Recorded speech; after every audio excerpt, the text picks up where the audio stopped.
चलिए आज हम लोग नया जो है इंस्ट्रूमेंट देख रहे हैं। वर्नियर कैलिपर्स हमने देख लिया है।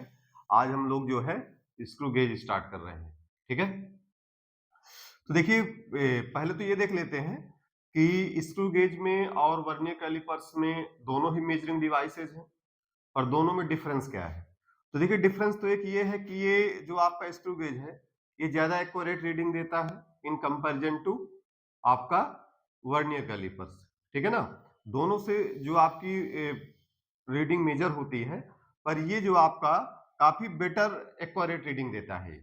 किसके कंपैरिजन में? वर्नियर कैलिपर्स के कंपैरिजन में। ठीक है ना, आप यहां पर भी किसी ऑब्जेक्ट का डायमीटर मेजर करते हो और आप वर्नियर कैलिपर से आप जो है डायमीटर आप मेजर करते हो। लेकिन मान लीजिए बहुत ही एक छोटा ऑब्जेक्ट है, ठीक है ना, जिसकी आप सही से रीडिंग वर्नियर कैलिपर्स में नहीं ले सकते हो। आप वर्नियर कैलिपर्स में जिसकी रीडिंग आप अच्छे से नहीं ले सकते हो, उसमें कुछ एरर आने के चांस है। ठीक है ना, तो आप चाहते हो कि वहां पे कोई एरर ना आए और जो हमारी रीडिंग रहे वो लगभग एग्जैक्ट आए। तो फिर वहां पर हम लोग उससे ज्यादा एक्यूरेट जो मेजरिंग डिवाइस है स्क्रू गेज, हम इसका यूज कर सकते हैं। ठीक है, तो बात क्लियर हो गई कि दोनों मेजरिंग डिवाइसेज हैं, पर ये थोड़ा सा उससे बेटर है। ठीक है ना, ये जो है उससे बेटर है और बहुत ही फाइन ऑब्जेक्ट जिनकी लेंथ या डायमीटर मेजर करने में वर्नियर कैलिपर्स में थोड़ा प्रॉब्लम आ सकती है या कुछ एरर आने के चांस है, तो वो यहाँ पर अगर उन्हीं का लेंथ या डायमीटर यहाँ पे हम लोग कैलकुलेट करेंगे तो वो आपका क्या होगा कि वो वर्नियर कैलिपर्स के कंपैरिजन में काफी जो है बेटर रीडिंग देगा और यहाँ पर एरर आने के चांस काफी कम है। ठीक है, तो बात समझ में आ गई। दोनों एक ही काम कर रहे हैं पर ये उससे थोड़ा ज्यादा एक्यूरेट रीडिंग देगा। ठीक है, तो चलिए देखते हैं स्क्रू गेज हमारा होता क्या है। तो जैसे डायग्राम में आपको दिख रहा होगा, इसका जो है इस तरह का होता है आपका स्क्रू गेज जो है, इसकी डिजाइनिंग इस तरह से की जाती है। ठीक है, तो इसमें चलिए हम लोग देखते हैं। तो देखिए ये आपका पूरा स्क्रू गेज है। ठीक है, ऑब्जेक्ट हम लोग यहाँ पे लगाते हैं, ये आपके स्टड है, ये आपका। ठीक है, और ये आपका स्क्रू है। इन्हीं दोनों के बीच में जिसकी भी लेंथ या डायमीटर हमको कैलकुलेट करना होता है, इन्हीं दोनों के बीच में उसको हम लोग लगा देते हैं। ये एक यू शेप का एक आपका सपोर्टिंग फ्रेम है। ठीक है ना, यू शेप का आपका एक ये सपोर्टिंग फ्रेम है। उसके बाद ये आपका जो दिख रहा है, ये आपका यहाँ पर इसको हम बोलते हैं स्लीव। ये जो आपका दिख रहा है यहाँ पर, ठीक है ना, इसको हम क्या बोलते हैं? स्लीव बोलते हैं। ठीक है, और यहाँ पर जो रीडिंग दी हुई है, ये यहाँ पे आपकी रीडिंग दी हुई, इसको हम लोग बोलते हैं मेन स्केल। जैसे आपका वर्नियर कैलिपर्स में क्या होता था? एक मेन स्केल होता था, एक वर्नियर स्केल होता था। तो यहाँ पर मेन स्केल आपका ये है। ठीक है, और यहाँ पर सर्कुलर स्केल होता है, मतलब यहाँ पे रीडिंग बनी होती है पर वो एक सर्कुलर फ्रेम में बनी होती है। ठीक है ना, एक सर्कुलर टाइप का आपका फ्रेम है, उसी में सर्कुलर रीडिंग बनी होती है। किसी में 0 से 100 तक होती है, कहीं पर 0 से 50 तक होती है, तो डिपेंड करेगा आपने कैसा वर्नियर कैलिपर्स ले रखा है। तो यहाँ पर ये आपका कैसा है? Circular scale. तो ये मेन स्केल हो गया जो आपका वर्नियर कैलिपर्स में भी था, और वहां पर जो आपका वर्नियर स्केल था उसकी जगह यहाँ पर कौन आ गया है? सर्कुलर स्केल आ गया है। ठीक है, ये आपका थिम्बल होता है। ठीक है, और ये आपका रेड चिट होता है जो पीछे लगा होता है। इसी की हेल्प से जो है देखिए, अब यहाँ पर क्या होता है कि रेड चिट की हेल्प से ही मैं जो है ये जो हमारा थिम्बल दिया हुआ है इसी को हम लोग घुमाते हैं। ठीक है ना, अगर यहाँ पर इस गैप को बढ़ाना है तो इसको मुझे एंटी क्लॉकवाइज घुमाना पड़ेगा, तो ये इधर की तरफ आएगा तो वहां गैप बढ़ जाएगा। और अगर मुझे इसको अंदर की तरफ ले जाना है तो मैं इसको क्लॉकवाइज घुमाऊंगा यहाँ पर रेड चिट को, तो ये आपका कहाँ चला जाएगा? अंदर चला जाएगा। तो जब भी मुझे इसका यूज करना होता है तो इसको मैं एंटी क्लॉकवाइज घुमाता हूँ, तो यहाँ पर गैपिंग बन जाती है, और उसके बाद ऑब्जेक्ट को लगा करके और फिर से मैं इसको क्लॉकवाइज घुमा करके अंदर की तरफ ले जाता हूं, ताकि जो भी ऑब्जेक्ट आप यहाँ पे लगाते हो वो थोड़ा जो है टाइट हो जाए। ठीक है ना, तभी वो यहाँ पे रुकेगा, नहीं तो वो नीचे गिर जाएगा। ठीक है, तो जब वो थोड़ा टाइट हो जाएगा फिर उस केस में हम लोग जो है मेन स्केल और सर्कुलर स्केल की हेल्प से जो है फिर वहां पर हम लोग रीडिंग लेते हैं। तो बात समझ में आ गई। तो ये हमारा क्या है? Screw gauge. ठीक है, ये हमारा मेन स्केल, ये सर्कुलर स्केल, ऑब्जेक्ट यहाँ पे लगाते हैं, ठीक है, और फिर हम यहाँ पर भी वैसी रीडिंग लेते हैं जैसे हम लोग वर्नियर कैलिपर्स में लेते थे। बस थोड़ा बहुत कुछ डिफरेंस है, वो क्या डिफरेंस अभी आगे आपको पता चल जाएगा, लेकिन यहाँ पर और वहां पर कोई बहुत ज्यादा मेजर डिफरेंस नहीं है, ठीक है। अब यहाँ पर यार कुछ टर्म डिफाइंड होते हैं, जैसे पहला टर्म है पिच।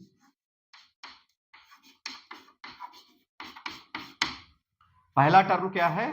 पिच। ये पिच क्या होता है? तो देखिए पिच को बहुत ही सिंपल वर्ड में समझिए।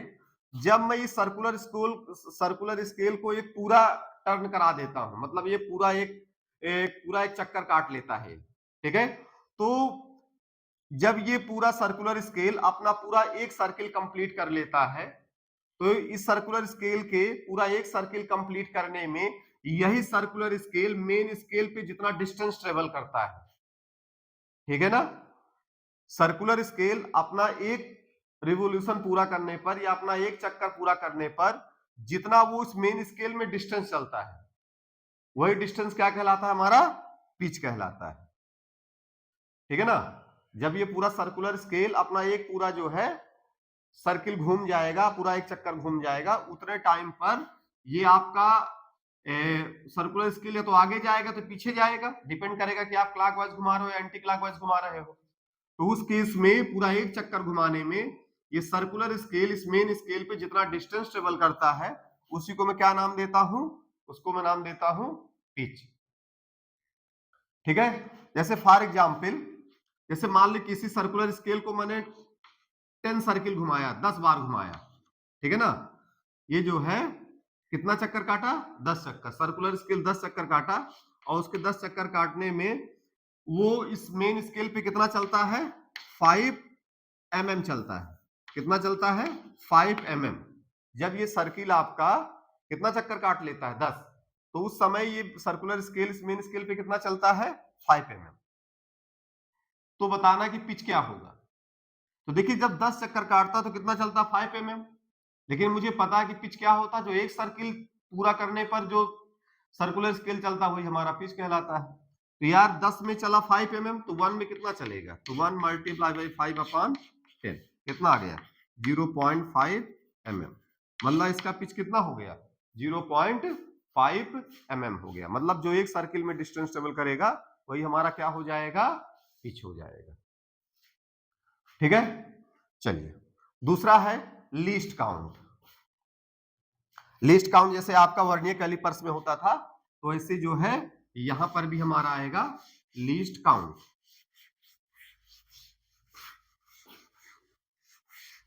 दूसरा टर्म है हमारा लीस्ट काउंट।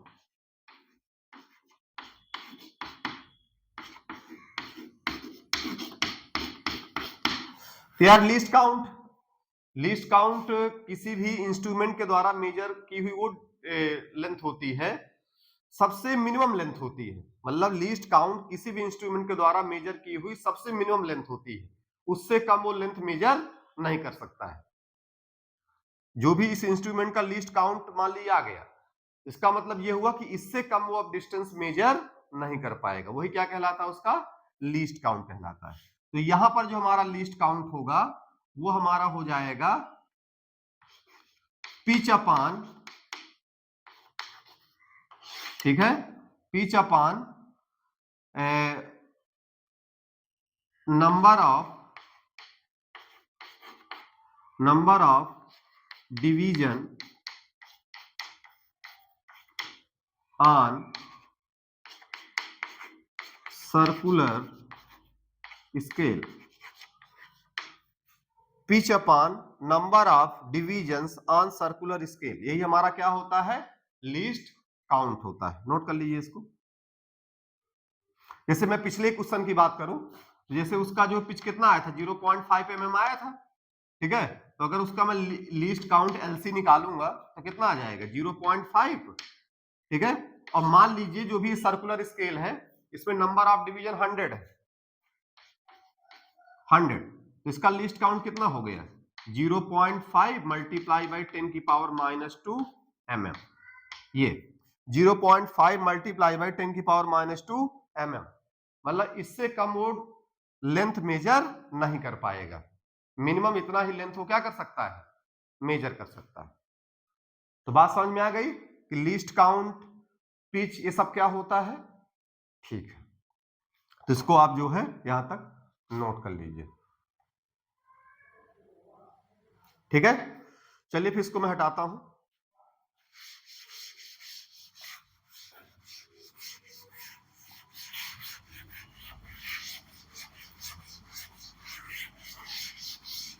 अब यार मुझे इसकी रीडिंग लेना है। ठीक है, मुझे जो है यहां पर इसे मैंने किसी ऑब्जेक्ट पे यहां पे लगाया और मुझे उसकी रीडिंग लेना है। तो यार रीडिंग के लिए भी आपको कुछ नया नहीं करना है, रीडिंग वही सेम तरह की होगी जैसे आपको मैंने बताया था वर्नियर कैलिपर्स में। वर्नियर कैलिपर्स में मैंने क्या बताया था, x plus least count into Y, reading equal to x plus least count into Y. अब x क्या है, जैसे वर्नियर कैलिपर्स में x क्या था, रीडिंग ऑफ मेन स्केल। ठीक है, x क्या था, reading of main scale plus least count multiply by y। y क्या है, सर्कुलर स्केल का वो रीडिंग जो मेन स्केल के जीरो के साथ क्या करेगा, कोइंसाइड करेगा। ठीक है, y क्या है, सर्कुलर स्केल का वो रीडिंग जो मेन स्केल के जीरो के साथ क्या करेगा, कोइंसाइड करेगा। अब जैसे मान लीजिए मेन स्केल आपका ये दिया हुआ है। ठीक है, ये जैसे ये आपका मेन स्केल रीडिंग दिया हुआ है इस तरह से, और इसका जीरो यहां पर है। ठीक है, और ये आपका सर्कुलर स्केल का रीडिंग है। ठीक है, ये सर्कुलर स्केल है और इस टाइम पर ये मान ली सर्कुलर स्केल है और सर्कुलर स्केल का इस समय आपका 45 डिवीजन जो है उसके जीरो के साथ क्या कर रहा है, ये सर्कुलर स्केल की रीडिंग यहां पे बनी हुई है ये इस तरह से। ठीक है ना, ये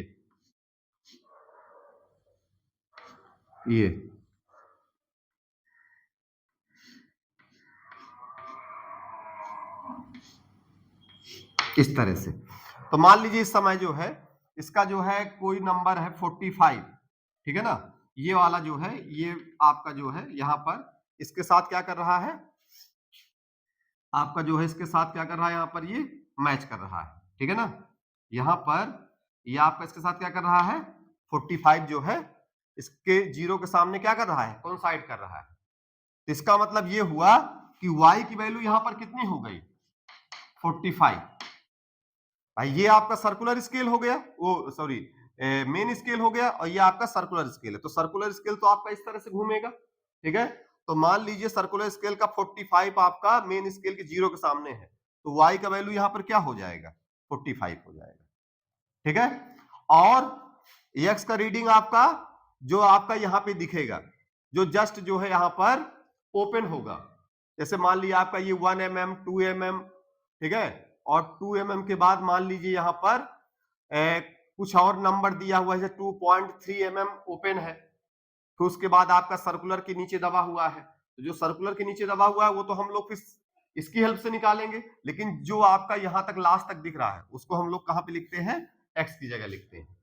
ठीक है ना, वो आप जब क्वेश्चन में जाओगे तो आपको खुद ही समझ में आ जाएगा, वो आप यहां से उतना अच्छा नहीं समझ पाओगे। ठीक है ना, तो ये आप ये समझो कि एक्स आपका मेन स्केल की रीडिंग होगी वहां पर, और plus least count multiply by circular scale का वो रीडिंग जो आपका मेन स्केल के जीरो के साथ क्या कर रहा होगा, कोइंसाइड कर रहा होगा। बस वो सारी वैल्यूज में आप पुट करके रख दोगे तो आपका आंसर क्या हो जाएगा, आंसर आपका आ जाएगा। तो मेरे हिसाब से बात समझ में आ गई होगी। ठीक है, चलिए फिर इसमें एक हम लोग क्वेश्चन लेते हैं। अच्छा एक चीज और ध्यान दीजिएगा, ये जो आपका इंस्ट्रूमेंट स्क्रू गेज दिया हुआ है, जब ये आपके दोनों एक दूसरे को टच कर रहे होते हैं, मतलब यहाँ पे कोई ऑब्जेक्ट नहीं लगा होता है। ठीक है ना, जब यहां पर कोई ऑब्जेक्ट नहीं लगा होता है और ये आपका एरर फ्री इंस्ट्रूमेंट है। ठीक है, यहां पर कोई एक तो ऑब्जेक्ट नहीं लगा हुआ है और ये पूरा कैसा है, एरर फ्री है। ठीक है, तो उस केस में मेन स्केल का जीरो और सर्कुलर स्केल का जीरो जो है आपस में क्या करेंगे, कोइंसाइड करेंगे इस तरह से। ये सर्कुलर स्केल का ये आपका मेन स्केल का जीरो है और ये सर्कुलर स्केल का जीरो है, ये दोनों हमेशा क्या रहेंगे, आमने सामने रहेंगे।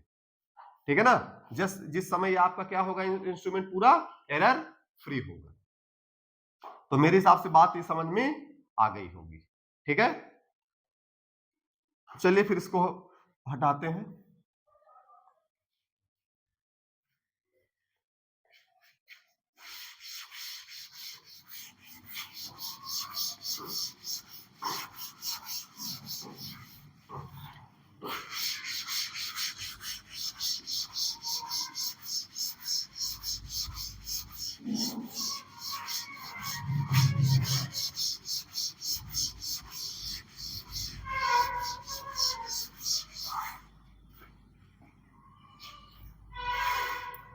अब इसमें एक क्वेश्चन ही लेते हैं अपनी तरफ से। सर्कुलर स्केल में, ठीक है, सर्कुलर स्केल टोटल डिवीजन जो दिए हुए हैं वो 100 दिए हुए हैं, ठीक है, और 100 रोटेशन पर, वो 10 रोटेशन पर 10 रोटेशन जब सर्कुलर स्केल करता है तो वो कितना चलता है, वो चलता है आपका 5 mm, ठीक है। में 1 MSD का जो गैप है वो कितना दिया हुआ है, 1 mm दिया हुआ है, ठीक है ना। यहां पर 10 रोटेशन में कितना चल रहा है, वो 5 mm चल रहा है। 10 रोटेशन में सर्कुलर स्केल कितना चल रहा है, 5 mm, ठीक है। यह आपका इंफॉर्मेशन दिया हुआ क्वेश्चन में। सर्कुलर टोटल डिविजन्स कितने दिए हुए हैं, 100, और 10 रोटेशन में कितना वो चलता है, 5 mm, ठीक है। तो किसी ऑब्जेक्ट को यहां पर मेजर कर रहे हैं, ठीक है ना, किसी ऑब्जेक्ट को हम लोग यहां पर मेजर कर रहे हैं। तो मेजर करते वक्त हमारे पास जो डेटा आया, तो उस समय जो आपका x की वैल्यू थी, ठीक है, वो आपका, देखिए ये तो इंस्ट्रूमेंट के बारे में इंफॉर्मेशन दी हुई है, ठीक है। अब हम जो किसी भी ऑब्जेक्ट को मेजर कर रहे हैं, तो उस ऑब्जेक्ट को जब मैंने वहां पर लगाया हुआ स्टड के बीच में, तो उस समय जो x का वैल्यू आया वो 2.3 mm आया, ठीक है। कितना आया, 2.3 mm आया। और उसी समय जो आपका सर्कुलर स्केल का कोई रीडिंग जो मेन स्केल के 0 के साथ कोइंसाइड कर रहा था, मतलब y का वैल्यू, वो उस समय था आपका 45, ठीक है। मेन स्केल की रीडिंग कितनी थी, 2.3 mm, और जो सर्कुलर स्केल का कोई डिवीजन जो कोइंसाइड कर रहा था मेन स्केल के 0 के साथ, वो कौन सा था, 45, ठीक है। देन, और यहां पर जो भी इंस्ट्रूमेंट है वो एरर फ्री है, वहां पर कोई एरर नहीं है।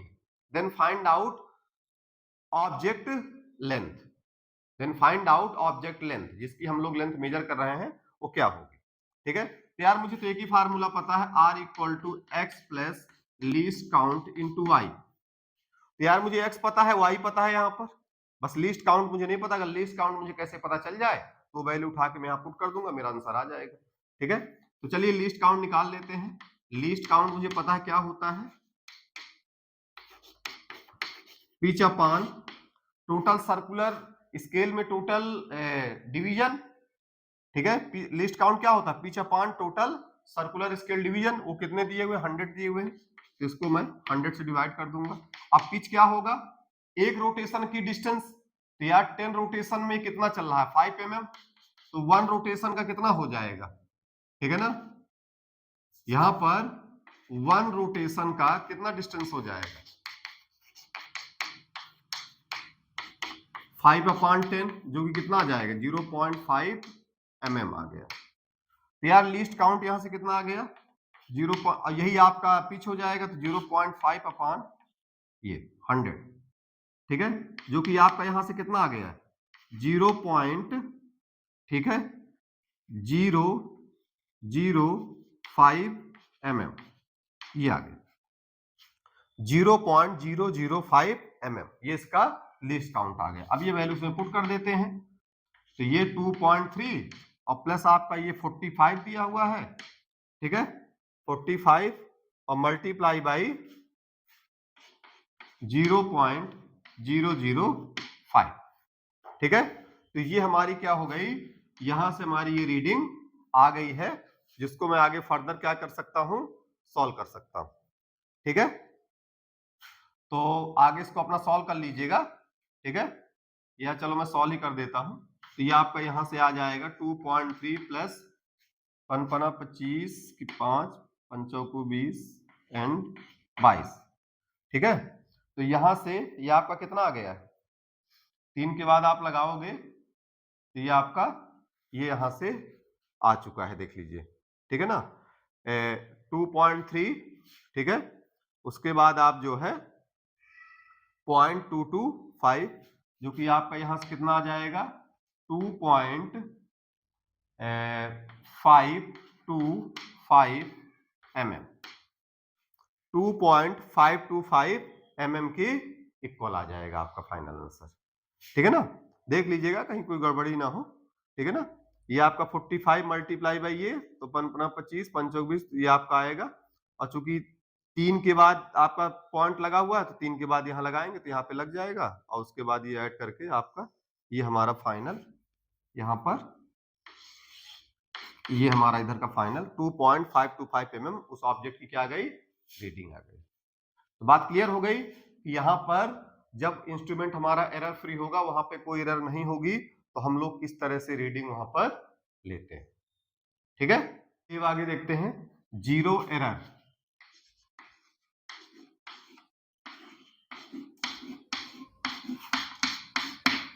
तो यार वर्नियर कैलिपर्स में भी देखिए जीरो एरर होता था। ठीक है, तो यहां पर भी कुछ अलग नहीं है, सेम वैसा ही है। ठीक है ना, जैसे वर्नियर में मैंने बताया था कि अगर मेन स्केल का जीरो और वर्नियर का जीरो अगर आपस में कोइंसाइड नहीं करता तो उसको हम लोग जीरो एरर मानते हैं। ठीक है ना, उसको हम लोग क्या मानते हैं जीरो एरर। अब ये एरर भी दो तरीके की होती है, जैसे वहां पर भी वर्नियर कैलिपर्स के केस में पॉजिटिव और निगेटिव दो तरह की एरर होती थी। ठीक है ना, तो यहाँ पर भी कुछ आपको कुछ नया नहीं मिलेगा, सेम वैसा ही है। ठीक है ना, यहाँ पर भी जब आपका मेन स्केल का जीरो और सर्कुलर स्केल का जीरो आपस में कोइंसाइड नहीं करेंगे, ठीक है, तो वही हमारा क्या कहलाएगा जीरो एरर कहलाएगा। और जब दोनों की जीरो आपस में मैच करेंगे तो एरर फ्री रहेगा, वहां पे कोई एरर रहेगा ही नहीं। और जब इनके आपस में दोनों जीरो कोइंसाइड नहीं करेंगे तो क्या उसको बोला जाएगा जीरो एरर का केस बोला जाएगा। ठीक है, अब ये जीरो एरर भी दो तरह की होगी, positive zero error and negative zero error. ठीक है, तो यार देखो, तो पहले तो ये वाला केस हमारा हो गया कि देखो ये हमारा मेन स्केल है और ये हमारा सर्कुलर स्केल है।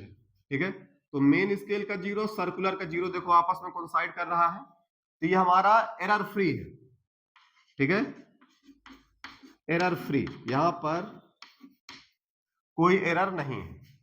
ठीक है, ये हमारा क्या होगा एरर फ्री होगा, यहां पर किसी तरह का एरर नहीं है।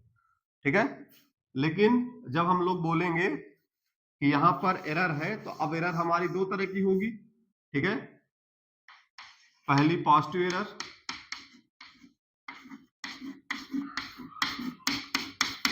तो यार पॉजिटिव एरर क्या होगी कि जैसे ये आपका मेन स्केल का जीरो है। ठीक है, ये मेन स्केल का जीरो है, तो जो सर्कुलर स्केल का जीरो होगा वो मेन स्केल के जीरो के नीचे लाई करेगा।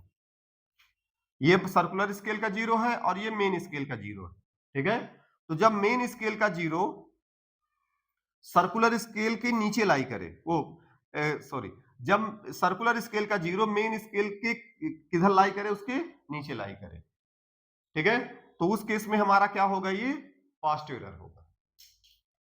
क्लियर, उस केस में हमारा कैसा एरर होगा ये हमारा पॉजिटिव एरर होगा। यहां पर यार क्या होगा ना, अब देखो ये पॉजिटिव एरर है, उसका जीरो नीचे लाई कर रहा है, तो ऑब्वियस सी बात है यार कोई ना कोई रीडिंग तो देखो अगर उसका जीरो नीचे है। ठीक है, और ये किस केस में जब पूरा का पूरा जो है वहां पर जो भी यू शेप है जहां पर ऑब्जेक्ट लगाया जाता है। ठीक है ना, स्टड जहां पे लगे, जहां पर स्टड है उन स्टड के बीच जो ऑब्जेक्ट फंसाया जाता है, वो दोनों स्टड आपस में एक दूसरे को टच कर रहे हैं, वहां पर कोई ऑब्जेक्ट नहीं लगा हुआ है, वहां पर कोई ऑब्जेक्ट नहीं लगा हुआ है, दोनों स्टड एक दूसरे को टच कर रहे हैं, मतलब पूरा टाइट है आपका स्क्रू गेज। ठीक है, तो उस केस में ये चीज आनी चाहिए कि सर्कुलर स्केल का जीरो मेन स्केल के जीरो के नीचे लाई करेगा। तो इसका मतलब ये हुआ कि यार वहां तो स्टड के बीच कोई ऑब्जेक्ट लगा नहीं है, और फिर भी यार ये देखो इस जीरो के सामने अगर मेन सर्कुलर स्केल का जीरो नीचे है तो ऑब्वियस सी बात है यार यहां पर कोई ना कोई तो सर्कुलर स्केल का रीडिंग यहां पर होगा। मान लो मैं कह रहा हूं यहां पर 5 mm है, मान लो यहां पर 5 कोई सर्कुलर स्केल का कोई है डिवीजन 5 जो जीरो के सामने लाई कर रहा है, तो यार देखो वहां पर कोई ऑब्जेक्ट नहीं लगा, फिर भी ये रीडिंग कितनी दे रहा है, y की वैल्यू यहां पर क्या है 5, मतलब ऑब्जेक्ट कुछ नहीं फिर भी ये कुछ ना कुछ रीडिंग दे रहा है। ठीक है, ऑब्जेक्ट कुछ नहीं है, फिर भी ये कुछ ना कुछ रीडिंग दे रहा है। अब मान लो कोई ऑब्जेक्ट लगाओगे तो इसको एंटी क्लॉकवाइज घुमाओगे तो ये 0 और नीचे आपका, ये आपका जब घूमेगा तो 5 की जगह कोई अगला 7 8 9 आएगा। अब मान लो मैं यहाँ पे ऑब्जेक्ट लगाया और इसको मैंने घुमाया तो वहां कुछ गैप हुआ और वहां पे मैंने कुछ ऑब्जेक्ट लगा दिया, तो मान लो जो अभी यहाँ पर बिना ऑब्जेक्ट के 5 है, मान लो 7 हो गया। इसका मतलब ऑब्जेक्ट जो मैंने लगाया वो तो केवल 5 और 7 के बीच का जो गैप 2 है उसके इक्विवेलेंट लगाया, पर वो रीडिंग तो 7 देगा। तो इसका मतलब 5 जो आपका एक्स्ट्रा है वो तो एरर दिखाएगा ना। ऑब्जेक्ट का साइज तो केवल 2 के बराबर है, लेकिन रीडिंग कितना दिखाएगा, तो 7 दिखाएगा। इसका मतलब उस 5 वाले को 7 में क्या करना पड़ेगा, सबट्रैक्ट करना पड़ेगा। ठीक है, तो ध्यान दीजिएगा, तो जब भी हमारा कोई पॉजिटिव एरर होगा तो उस केस में हम लोग इनिशियल रीडिंग लेंगे, फिर फाइनल रीडिंग लेंगे, और फिर इनिशियल रीडिंग को फाइनल में से क्या कर देंगे, सबट्रैक्ट कर देंगे। और सबट्रैक्ट क्यों करेंगे, क्योंकि यहां पर बिना ऑब्जेक्ट लगाए यहां पर रीडिंग कुछ दिखाएगा, तो उस रीडिंग को तो फाइनल रीडिंग में सबट्रैक्ट करोगे ना, तभी तो उस ऑब्जेक्ट की ओरिजिनल साइज वहां पे निकल कर आएगी, क्योंकि ये तो बिना ऑब्जेक्ट लगे ही उसकी रीडिंग 5 के इक्विवेलेंट दिखा रहा है। ठीक है ना, और फिर आपने ऑब्जेक्ट लगा दिया तो उसके बाद वो कुछ और रीडिंग दिखाएगा, तो उसमें तो ये 5 ऐड ही रहेगा ना, जो कि उसका डायमेंशन है ही नहीं है। तो टोटल में से पहले 5 को सबट्रैक्ट करोगे तो आपका पॉजिटिव एरर तो उस केस में फिर उसका जो ट्रू रीडिंग है वो निकल कर आएगा। ठीक है, तो ध्यान दीजिएगा, जब पॉजिटिव एरर होगा तो सर्कुलर स्केल का 0 नीचे होगा और वहां पर वो कुछ ना कुछ रीडिंग शो कर रहा होगा। ठीक है ना, तो ऐसे केस में हम लोग क्या करेंगे, पहले इनिशियल रीडिंग लेते हैं, फिर फाइनल रीडिंग लेंगे। ठीक है, और फिर फाइनल में से इनिशियल को सबट्रैक्ट कर देंगे और हमारी जो ट्रू रीडिंग है वो निकल आएगी। और सेम काम आप शायद सेम काम आप वहां भी कर रहे थे वर्नियर कैलिपर के केस में, पॉजिटिव एरर के केस में। वहां भी पॉजिटिव एरर जब आता था तो आप क्या करते थे, पहले फाइनल रीडिंग लेते थे, फिर इनिशियल रीडिंग, और फाइनल रीडिंग में से इनिशियल क्या कर देते थे, सबट्रैक्ट कर देते थे। सेम काम आपको यहां पर भी करना है। ठीक है, तो मेरे हिसाब से बात समझ में आ गई होगी। अब आता है निगेटिव एरर।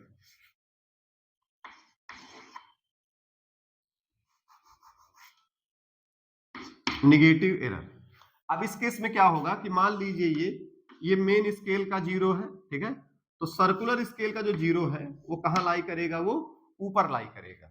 मेन स्केल के 0 के ऊपर कौन लाई करेगा, सर्कुलर स्केल का 0 है वो लाई करेगा। तो यार इस केस में क्या होगा कि यार मान लो अभी आपने कोई ऑब्जेक्ट नहीं लगाया। ठीक है, तो यार आप जब ऑब्जेक्ट लगाओगे तो ऑब्वियस सी बात है यार, रेड चिट को आप जब घुमाओगे तो चूंकि आप घुमाओगे उसको एंटी क्लॉकवाइज, जब उसको एंटी क्लॉकवाइज घुमाओगे तो ये 0 आपका नीचे ही आएगा।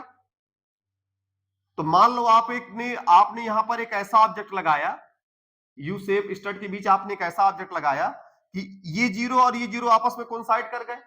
देखिए जब कोई ऑब्जेक्ट नहीं लगाया तब तो ये रीडिंग है। अब मान ली बहुत ही माइनर आपने ऑब्जेक्ट लगा दिया, तो उस और वो ऑब्जेक्ट का साइज ऐसा था कि ये 0, अब चूंकि जब ऑब्जेक्ट लगाओगे तो ऑब्वियस बात है इसको आप कैसे घुमाओगे, एंटी क्लॉकवाइज घुमाओगे। जब एंटी क्लॉकवाइज घुमाओगे तो ये 0 आपका घूम करके नीचे ही आएगा। ठीक है, तो जब ये 0 आपका नीचे आएगा तो, और फिर आप ऑब्जेक्ट वहां पे लगा दिया। ठीक है, और टाइट करने के बाद ऐसा हुआ कि ये 0 और ये 0 आपस में कोइंसाइड कर गए और वहां पे ऑब्जेक्ट भी लगा है। तो यार ऑब्जेक्ट लगा है जिसका कुछ ना कुछ तो डायमेंशन, फाइनाइट डायमेंशन होगा ही, लेकिन यहाँ पे तो रीडिंग क्या दिखाएगा, 0 दिखाएगा। ठीक है ना भाई, इसका 0 और उसका 0 ऑब्जेक्ट लगाने के बाद कोइंसाइड कर गया, तो यार कोई ऑब्जेक्ट लगा है उसका कुछ ना कुछ तो डायमेंशन होगा, भले बहुत कम आए, लेकिन यहाँ तो एग्जैक्ट 0 दिखाएगा। यहाँ तो एग्जैक्ट क्या दिखाएगा, 0 दिखाएगा। इसका मतलब ये हुआ कि ऑब्जेक्ट का कुछ ना कुछ साइज है पर यहाँ पे 0 दिखा रहा है। इसका मतलब ये हुआ कि उस ऑब्जेक्ट का साइज किसके बराबर होगा, जो ये 0 आपका यहां से चल करके यहां तक आएगा, तो जो भी नंबर का गैप यहाँ पे बनेगा उसी के बराबर ही उसका क्या होगा, साइज होगा। लेकिन जो यहाँ पे क्या दिखा रहा है, वो 0 दिखा रहा है। इसका मतलब मुझे इस केस में क्या करना पड़ेगा, इसका मतलब ये है कि इतना जो भी ऑब्जेक्ट का रियल साइज होगा उसमें इतना रीडिंग वो क्या दिखाएगा, रॉन्ग दिखाएगा, गलत दिखाएगा। तो मुझे इस केस में क्या करना पड़ेगा, एक इनिशियल रीडिंग लेना पड़ेगा और एक फाइनल रीडिंग लेना पड़ेगा। ठीक है ना भाई, इनिशियल रीडिंग कैसे निकलेगी, जैसे आपका तो भाई वही reading equal to X plus Y into least count है, वही लगाएंगे। तो चूंकि यहाँ पर एक्स का वैल्यू तो 0 रहेगा, तो सीधा जो भी ये रीडिंग मान लीजिए यहाँ पर बने वो मल्टीप्लाई बाई लिस्ट काउंट कर दोगे तो इनिशियल रीडिंग निकल आएगी। और फिर फाइनल रीडिंग निकालने का तो मैं आपको बता ही चुका हूं, x plus Y into least count, तो वहां से फाइनल रीडिंग निकल आएगी। तो चूंकि उस फाइनल रीडिंग में इतनी वैल्यू कम रहेगी तो क्या करेंगे, निगेटिव एरर के केस में ये जो इनिशियल रीडिंग है फाइनल रीडिंग के केस में क्या करेंगे, उसको ऐड कर देंगे। ठीक है, तो इस तरह से हमारा निगेटिव एरर भी निकल आएगा।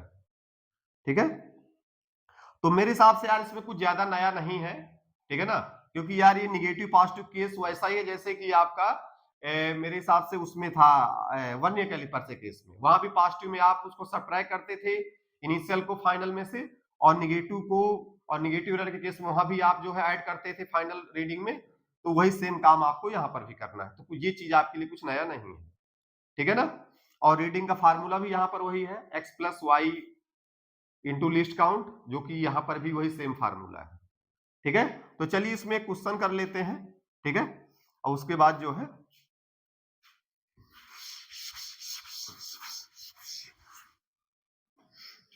अब देखिए क्वेश्चन मेरे पास है, in a screw gauge the graduation in a screw gauge the graduation in the circular scale consist of 100 equal division.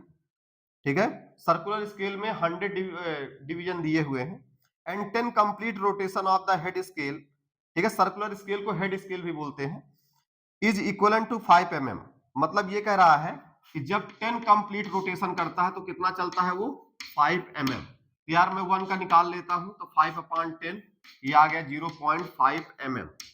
तो हमारा एक तरह क्या निकल आया, पिच निकल आया।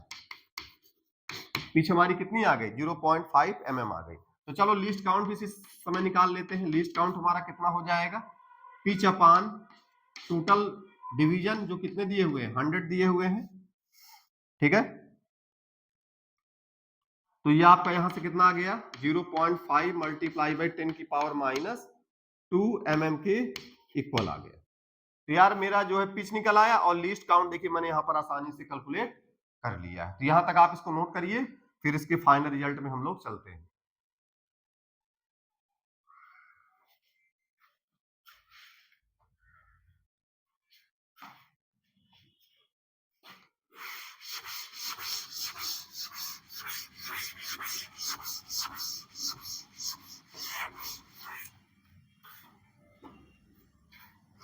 अब देखिए आगे बोल रहा है कि while measuring diameter of a wire with screw gauge, initial head scale reading is 47।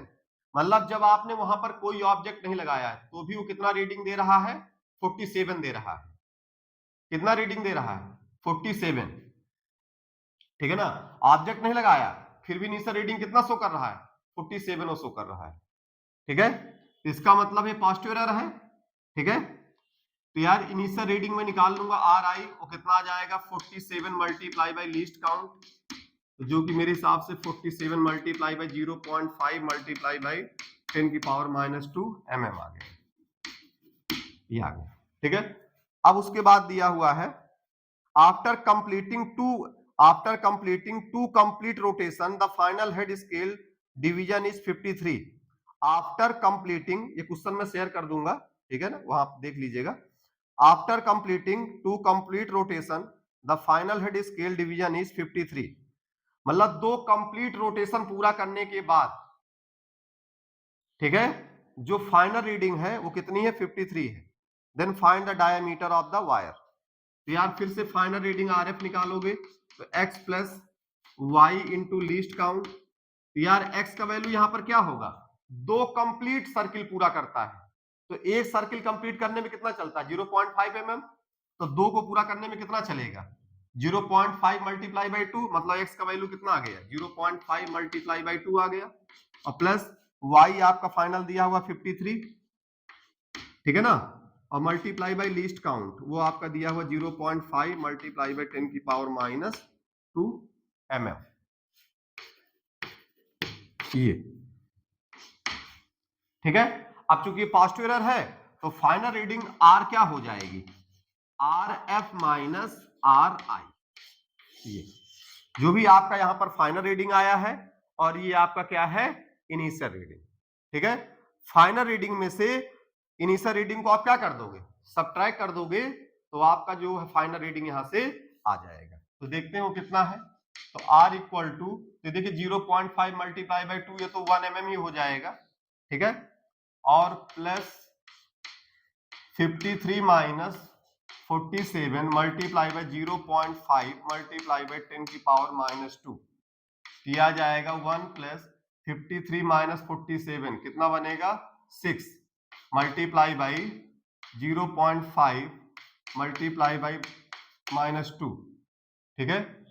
तो ये आपका यहां से हो जाएगा 1 प्लस 6×5 = 30, ठीक है। तो 3 मल्टीप्लाई बाई 10 की पावर माइनस 2, ये आपका हो जाएगा 0.03, ये तो मतलब आपका आ गया 1.03 mm, ये हमारा फाइनल 1.03 mm हमारा फाइनल रीडिंग आ गया, जो कि हमारा ये आंसर होगा। तो मेरे हिसाब से बातें समझ में आ गई, ठीक है। तो जीरो एरर कोई हमारे लिए नई एरर नहीं है, क्योंकि हम अगर वर्नियर कैलिपर्स में इन चीजों को अच्छे से देख लिए हैं तो वही बात हमको यहाँ पर भी समझ में आ गया, ठीक है ना, कि यहाँ पर कैसे क्या होना है, ठीक है। अब यार यहाँ पर कुछ लोगों को लग रहा होगा कि यार इनिशियल जैसे 47 यहाँ पर, इसे कई लोगों को दिमाग में जा रहा होगा ये 47 आपका मैच कर रहा है। तो यार आप ये समझो कि सर्कुलर स्केल, जैसे मान लो ये मेन स्केल का 0 होगा और सर्कुलर स्केल का 47 इस समय यहाँ पे लाई कर रहा है, और इसको ऑब्जेक्ट यहाँ पे यू शेप में, जब आप कोई ऑब्जेक्ट यहाँ पे लगाओगे, यहाँ पर जो यू शेप आपका स्टड के बीच ऑब्जेक्ट लगाओगे, और ये इस समय दोनों स्टड आपस में चिपके हुए हैं, ठीक है। तो इसका मतलब ये है कि जब आप इसको ओपन करोगे, ठीक है, राइट साइड को आप घुमाओगे, तो जब आप उसको एंटी क्लॉकवाइज घुमाओगे ना, तो यार ये रीडिंग, ये 47 है, ठीक है। तो जब घुमाओगे तो 47 के बाद ऊपर रीडिंग कौन सी होगी, 48 ही तो ऊपर होगी ना, फिर उसके ऊपर 49 होगा। तो जब इसको घुमाओगे तो 47 नीचे जाएगा, तो अगला रीडिंग इसके सामने क्या आएगा, 48 ही तो आएगा। तो इसका मतलब ये कि अगर 47 यहां पर है, 48 ऊपर है, तो ऑब्वियस सी बात है कि 46 45 नीचे होंगे। इसका मतलब जीरो भी हमारा कहां होगा, मेन सर्कुलर स्केल का, वो भी नीचे होगा। और मैं आपको बात बता ही चुका हूं कि जब आपका सर्कुलर स्केल का जीरो मेन स्केल के नीचे होता है तो हमारा कौन सा रीडिंग होता है, पॉजिटिव होता है, और उस केस में फाइनल रीडिंग में से इनिशियल रीडिंग को हम लोग क्या करते हैं, सबट्रैक्ट करते हैं, ठीक है। तो यहां पर भी देखो हम वही काम किए, फाइनल रीडिंग लिए, इनिशियल लिए, और फाइनल में से इनिशियल को क्या कर दिए, सबट्रैक्ट कर दिए, तो हमारा आंसर आ गया, ठीक है। तो यार यहाँ पे 47 बोलने का ही मतलब ये है कि 48 हमारा ऊपर होगा, 49 उसके ऊपर होगा, तो जब 47 यहाँ पर तो 46 इसके नीचे होगा, 45, तो इसका मतलब जीरो हमारा क्या होगा, इस जीरो के भाई ये 47, ये 46, ये 45, तो इसका मतलब ऐसे करके जीरो भी हमारा, इस जीरो क्या होगा, नीचे ही होगा। तो कौन सी एरर देगा, ये पॉजिटिव एरर देगा।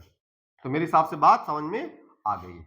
अगर वो भी नहीं समझ में आया तो यार ये इतना समझो कि यार यहाँ पे अभी ऑब्जेक्ट नहीं लगा हुआ है, फिर भी रीडिंग कितना दे रहा है, 47 दे रहा है, ठीक है। इसका मतलब ये है कि अभी हम लोग क्या करेंगे कि ऑब्जेक्ट नहीं लगा फिर भी 47 दे रहा है, इसका मतलब ऑब्वियस सी बात है कि जब ऑब्जेक्ट लगाओगे तो उसमें एक्स्ट्रा रहेगा, तो एक्स्ट्रा को इनिशियल में से क्या करना, फाइनल में से जो एक्स्ट्रा रीडिंग है, तो फाइनल में से इनिशियल को उतना जो क्या करना पड़ेगा, एक्स्ट्रा को सबट्रैक्ट करना पड़ेगा, तो सबट्रैक्ट उसको कर देंगे इनिशियल रीडिंग को फाइनल में से, तो हमारी जो उसकी एग्जैक्ट रीडिंग है वो यहाँ पर कैलकुलेट हो जाएगी, ठीक है।